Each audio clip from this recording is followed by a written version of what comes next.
會，歡迎嚟到三合會講黃賭毒嘅時間。成哥，大家好。大家好啊！聽日就開始我哋香港嘅打比大賽啊！咁啊，聽日咧就可以俾3場大家玩下咯。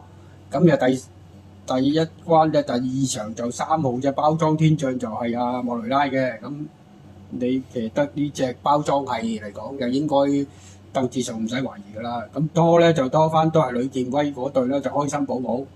咁講真啦，因為最主要原因你呂健威馬房莫亞肯騎，亦都呢場馬好似開心寶寶未試過揾個好手騎，咁嘅意思呢場咪買翻呂健威一條單 Q 咯。跟住咧就去到第7場啦，打比大賽啦。咁呢場馬咧就其實咧講正咧就應該係得5隻馬跑嘅啫。咁咧，但係咧我就聽日都係中意莫雷拉啲馬，咁我都係買包裝係嘅，包裝福星做膽，就拖翻隻3號嘅悶笑，咁啊拖埋隻8號嘅優才。因為最主要原因咧，你包裝係咧莫雷拉就好重視嘅，同埋香港投資咁多錢，好似包裝係未贏過打比嘅。咁呢次嘅決心咧，應該都可以一搏嘅。咁你換笑咧，咁嚟講你排8檔後上，應該機會率咧就可以一試。咁艾兆禮騎大賽都 OK 㗎。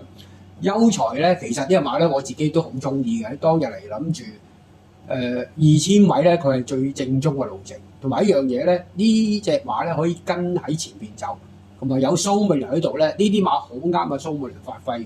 你最主要原因咧，佢可以扯放者流，佢可以跟2、3位。咁如果入直路咧，蘇美倫肯用平均嘅速度咧喺前面走啊。如果裏邊後邊啲後上馬因咩冬瓜豆腐咧，可能優才都有機會㗎。咁呢場馬就係呢幾隻咯，我就中意就。